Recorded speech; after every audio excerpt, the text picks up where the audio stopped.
Halo kawan semua, jumpa lagi dengan saya MV Mas Rofi Vlog. Bagaimana kabar kawan semua? Semoga sehat-sehat selalu ya. Rezekinya dilebihkan, dilancarkan, dan selalu dalam lindungan Allah Subhanahu wa taala. Amin ya Allah ya rabbal alamin. Semoga wabah virus corona ini, pandemi COVID-19 ini cepat berlalu ya kawan, sehingga semuanya bisa berjalan normal kembali.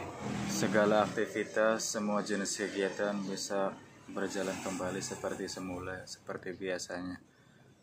Karena virus ini sangat mengganggu sekali ya, sangat merugikan sekali, khususnya perekonomian di Indonesia ya, umumnya di seluruh dunia. Nah, langsung saja kali ini saya ingin berbagi tips ya, supaya warung tetap ramai, tetap banyak pengunjung, banyak pembeli. Meskipun warung kita kecil, sederhana ya, tapi pengunjung tetap banyak, pembeli tetap banyak ya, yang nongkrong tetap banyak. Pertama adalah kita harus melayani dengan ramah, dengan sopan, dengan lemah lembut.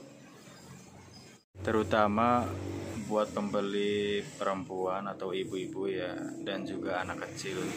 Ibu-ibu ya itu harus dilayani dengan perhatian, dengan lemah lembut. Harus ramah sekali kalau menghadapi ibu-ibu.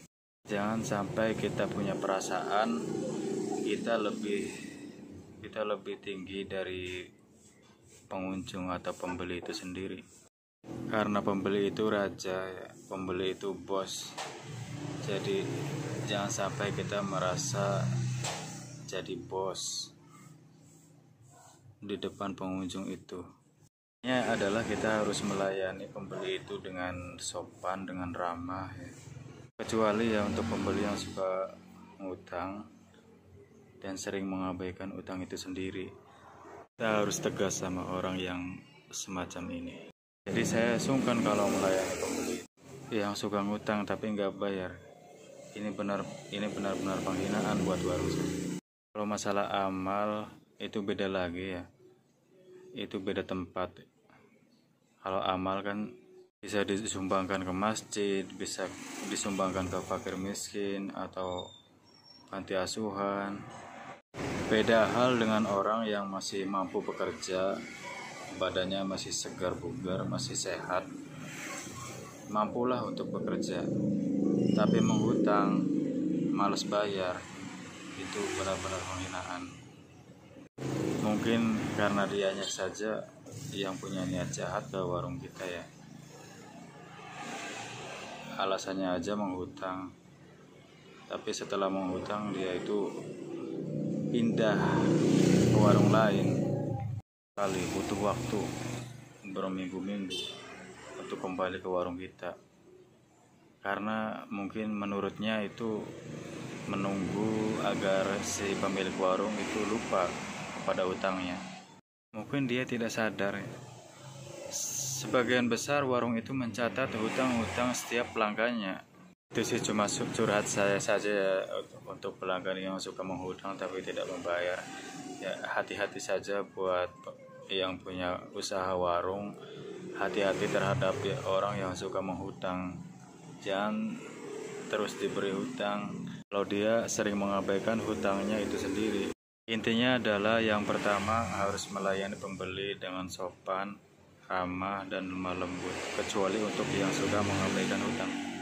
Karena orang yang suka menghutang itu ibarat virus. Dia hutang kepada warung kita, setelah hutang dia itu mengasih tahu ke teman-teman yang lain kalau di warung kita itu diizinkan untuk menghutang. Jadi karena satu penghutang ini bisa-bisa warung kita jadi banyak yang hutang. Sebab dia ini memberi informasi kepada teman-temannya kalau di warung saya ini diizinkan menghutang. Jadi menurut saya orang yang menghutang ini tidak tahu terima kasih sekali kalau dia itu sudah diberi hutang. Bukannya malah menjaga nama baik, malah dia menyebarkan informasi kalau di warung saya ini dibolehkan menghutang. Kita tinggalkan saja masalah orang yang suka menghutang atau bila perlu kita buang jauh-jauh. Yang kedua adalah kita harus melengkapi isi barang dagangan yang ada di warung kita. Setiap orang nanya barang ini di warung kita ada. Orang nanya barang ini di warung kita tersedia. Tapi kalau misalnya kita kurang modal, sama saya juga dulu kurang modal, seumpama ada pembeli datang ke warung kita mencari barang dan barangnya itu tidak ada, maka saya bilang ke pembeli itu, insya Allah besok barangnya akan saya adain. Atau bisa juga saya bilang barangnya belum belanja. Syaratnya adalah kita ambil sedikit saja dari hasil penjualan di warung kita, kemudian kita belanjakan lagi barang apa yang belum ada di warung kita, dan insya Allah lama-lama warung kita jadi lengkap, komplit.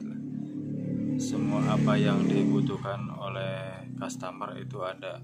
Cara yang ketiga adalah jangan sampai kita menjual barang yang sudah expire atau kadaluarsa. Sekali-kali kita harus cek barang dagangan kita agar masa expire atau expire date-nya terkontrol. Ketahuan bila masa expire-nya itu sudah mendekati masa kadaluarsa. Karena customer itu akan sangat kecewa bila mendapati barang yang dibelinya itu sudah expire atau kadaluarsa. Bisa jadi customer itu tidak akan kembali lagi ke warung kita. Maka sering-seringlah kita memeriksa barang dagangan kita, bila mana ada barang yang sudah mendekati expire, kita harus segera menjualnya. Jangan sampai tersimpan sampai waktu expire date-nya tiba. Kalau misalnya tidak terjual, kita bisa konsumsi sendiri ya, jangan sampai barang itu terbuang sia-sia. Yang keempat adalah barang dagangan kita harus tersimpan rapi, tertata rapi, agar menarik para pembeli untuk datang ke warung kita.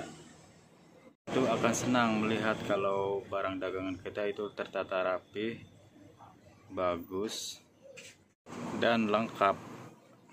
Maaf ya kawan-kawan, videonya ini terputus-putus karena saya sambil melayani pembeli juga.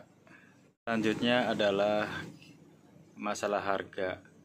Harga murah, yang penting warung ramai laris.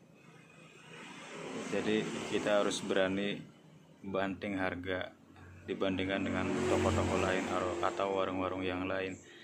Karena kebanyakan pembeli itu mencari barang yang lebih murah.